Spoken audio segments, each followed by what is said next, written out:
Mangingisda Meron dito na sa akong General mikropono. Santos. Andito lang kami para tignan. Ito, ayaw ko, Mike. Para tignan kung ano yung mga sistema na ginagamit ninyo para sa fisheries natin. Dahil sa pagpalagay ng ating sekretary, nakilala nyo naman na talagang isa sa pinakamalaki sa industriya ng fisheries dito sa Pilipinas, ay naunawaan niya kung ano yung potential ng fisheries para sa Pilipinas. Kaya sinabi ko, dali niya ako rito, paliwanag niya sa amin kung ano yung mga kailangan ninyo. Sa aming palagay, ang nakikita namin na siyempre yung cold chain, kailangan na lalagyan natin. Nagtayo ka na pala nung malaking cold storage dito. Pero kailangan pang dagdagan. Kaya gagawin namin ang lahat para naman masuportahan yung buong, hindi lamang yung cold storage, kung hindi yung buong cold chain. Para yung mga huli na nahuli na natin ay pagdating sa market ay maganda pa rin at yung quality ng isda ay ma-maintain para siyempre mas magandang benta. Kaya ano pa sa palagay ninyo ang kailangan natin in your view? What else? Meron tayong bago, sir, na testing facility na itatayo rito. Laboratory. Testing facility. What are we testing for? Histamine, Fish quality. fish quality, pati sa pang-shrimp. Tayong testing for shrimp. Asya shrimp, oo. Sikat na sikat yung shrimp natin sa abroad. Ang pag binili mo yung black prawn sa Philippines, Black tiger, sir. black tiger prawn. Oo.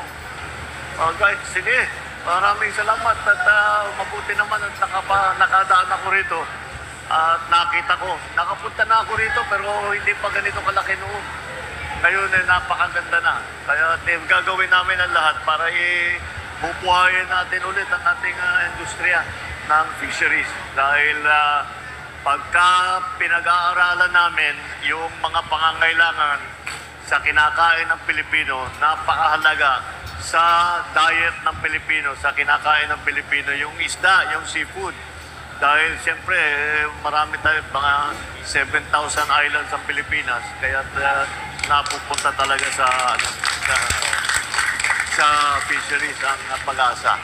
Kaya tutulungan, gagawin namin lahat para yun na nga, yung mga sistema, magtatayo tayo ng mga fish port, mga agricultural port, para mapawasan ang ating transport cost, pati ice plant, para doon sa maliliit na bagsakan, mayroong pagkukuhanan ng yelo, para hindi lamang para doon sa lugar, para paglabas, paglalaot ang mga bangka, may dalang yelo, para laging sariwa yung inyong huli.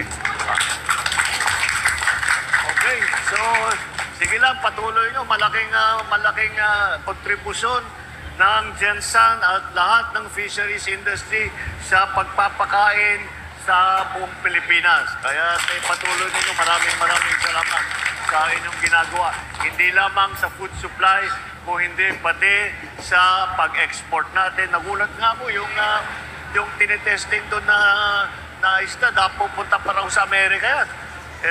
Nakakatuwa naman na ang Pilipinas nakakapag-export hanggang sa Amerika. Kaya ang laki rin ng kontribusyon sa ating ekonomiya, itong inyong industriya. Kaya kailangan ang pamahalaan ay nandyan. Kaya nakakatiyak naman kayo, kagaya ng aking nasabi, ang ating Secretary of Agriculture ay kasama ninyo sa industriya ninyo. Kaya gagawin na tuturuan tayo kung paano ang gagawin para matulungan kayong lahat. Alright? Maraming salamat. Sir Migo, na nakasuot na siya ng protective boots, ano? Yes. Sir, para saan po itong boots na, sir? Bakit lahat po sila naka-boots ngayong, Oo, ang pagsusuot ng white boots sa loob ng fishport ay isang food safety and health protocol. So, para lang ma-ensure na yung mga binibentang isda dito sa fishport ay ligtas. Okay, Mula sa tama naman yan. Kung nakita rin po ng mga kasama natin ngayon, pati tayo na nag-allocate ngayon, mga nakasuot din ng boots. Kasi part to, sir, no, ng biohazard protocol at precautions na rin. So, dito po sa General Santos Fishport, sinisiguro natin na hindi lang quality yung mga isda, kundi hygienic din and malinis ang pag-handle ng paghango ng isda dito. That's right, Miss Carol. Sa kasalukuyan po ay naparito po ang Pangulo para personal niyang makita ang proseso ng pagtinda ng tuna dito sa General Santos.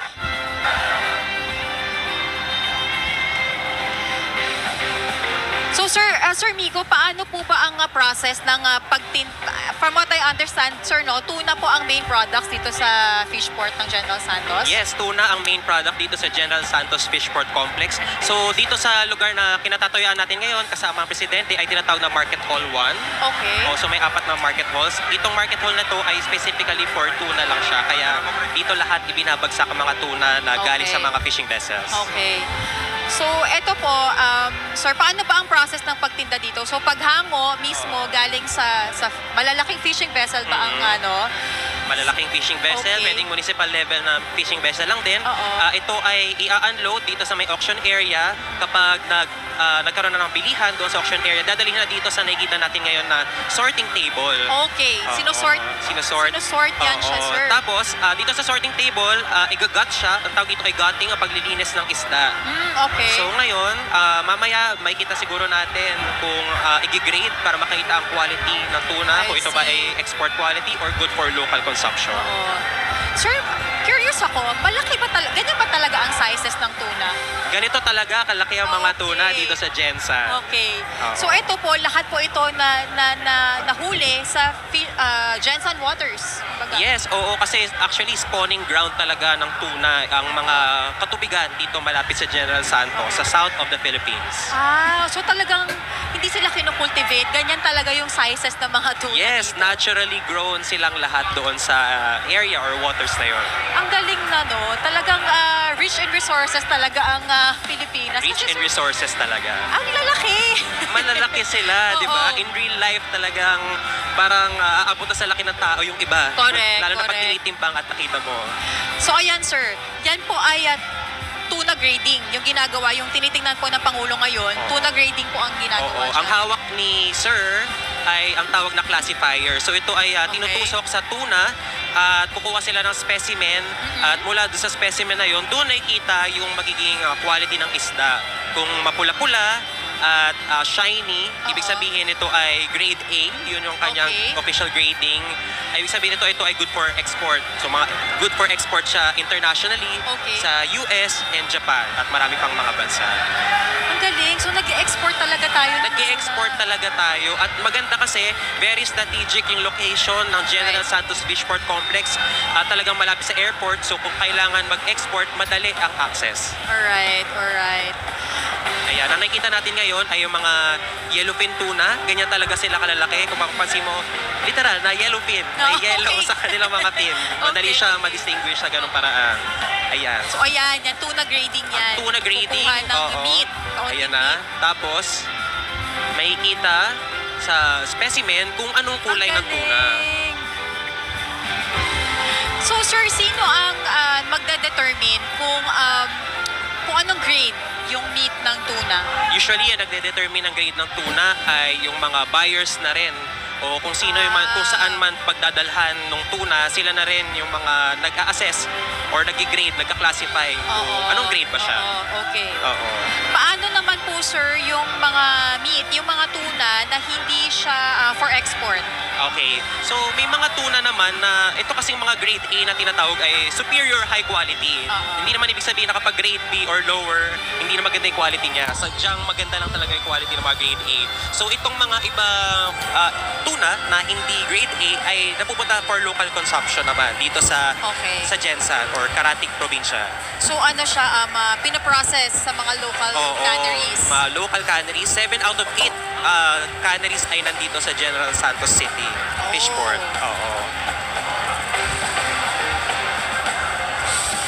Matapos yan, kapag nag-grade na yung isda, ito ay dadalhin na ng mga buyer sa kanilang mga sasakyan para i-transport kung saan man sila pupunta, either for export or for local consumption lang. So yun, napakaganda na nakikita ng ating presidente, yung talaga step by step, no, kung paano i-grade yung tuna. Actually nga kanina sir, nakausap natin si PFDA Acting General Manager si Attorney Glenn Pangapalan. Kasi ang General Santos po ay center for tuna industry ng bansa, di ba? Kaya sabi Tama ni Attorney Glenn kanina, napakalaki daw ng kontribusyon ng General Santos Fishport sa ekonomiya ng bansa. Napakalaki. Oo. Oo. Actually, ito ang, if I'm not mistaken, second largest regional fish port dito sa Pilipinas after Navotas Fish Port. Oh. 200,000 metric tons, more than 200,000 metric tons ang na-unload na isda. No? Sari-sari na yon sa isang taon dito sa Isang General taon. Santos. Oo. Tsaka, ang sabi rin po ni Attorney Glenn, around 20,000 daw po yung may business permit to operate here Yes, sa ano. oo. So, Grabe, 20,000, napakadami.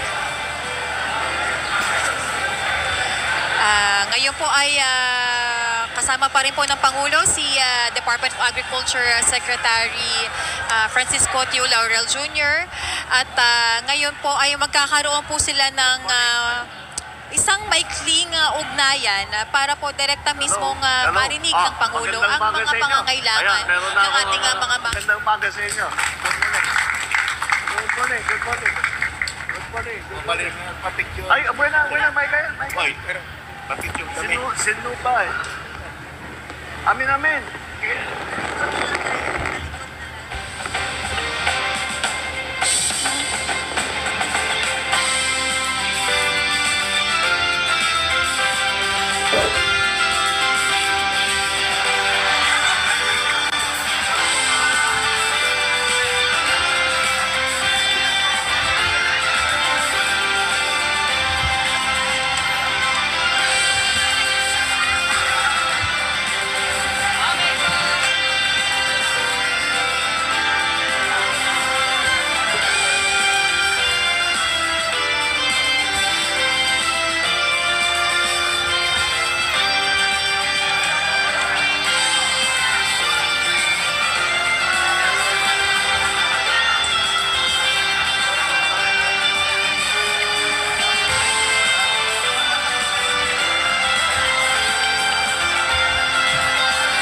upang matiyak ang kanilang mas produktibong pag-aani ng isda at mas malaking kita. Kaya naman po mga kababayan, ninais ng Pangulo na magkaroon ng ugnayan kasama ang ating mga mangingisda dito sa General Santos para diretso mismo niyang marinig sa kanila at malaman ano pa ba ang mga maitutulong ng pamahalaan sa kanila para mapabuti ang kanilang kabuhayan at palakasin pa ang sektor ng pangingisda dito sa lungsod. Kasama pa rin po ng Pangulo si Department of Agriculture Secretary Francisco Tio Laurel Jr., si Undersecretary for Fisheries Drusilla Bayate, at si Philippine Fisheries Development Authority Acting General Manager Attorney Glenn Pangapalan. Bukod po sa ugnayan, naparito rin po ang Pangulo para mamahagi ng tulong pangkabuhayan sa mga mangingisda sa General Santos. Katuwang ang Bureau of Fisheries and Aquatic Resources o BIFAR, mamimigay po ang Pangulo ng ilan sa mga livelihood projects dito sa General Santos.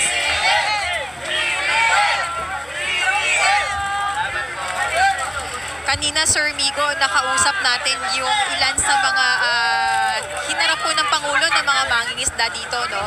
Sabi nila, thankful daw sila na may ganitong opportunity na direkta nilang makausap si Pangulo. Kasi never pa raw nila tong na-experience before.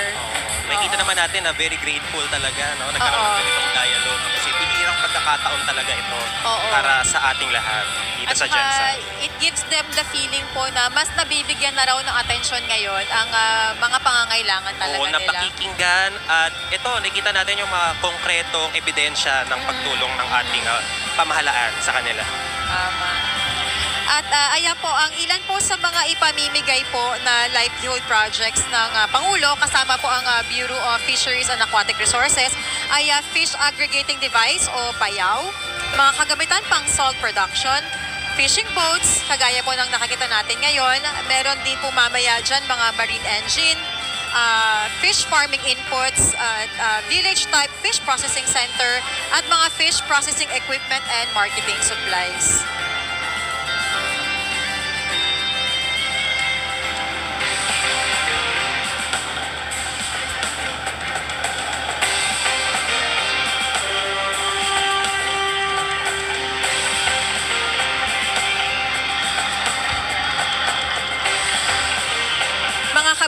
And ang pagpunta po rito ng Pangulo ay sumasalamin lang sa pagsisikap ng pamahalaan na suklian ang paghihirap at sakripisyo ng ating mga mangisda sa pagsisigurong may pagkaing nakahanda sa hapag ng bawat pamilyang Pilipino. Ang ating pong natutunghayan ngayong umaga ay ilan lamang po sa mga programang handog para sa kanila para palakasin pa ang kanilang kabuhayan at patasain pa ang kanilang mga kita.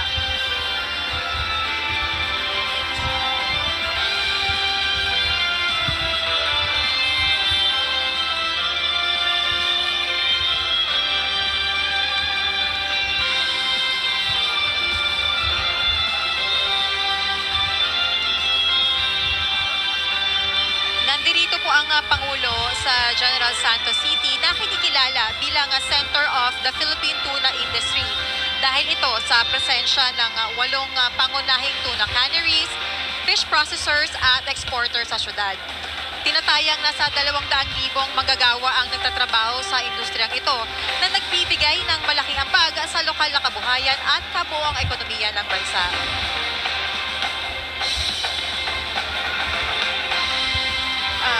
Ito pong General Santos Fishport Complex ay nasa pangangalaga ng Philippine Fisheries Development Authority bilang pangunahing hub para sa post-harvest operation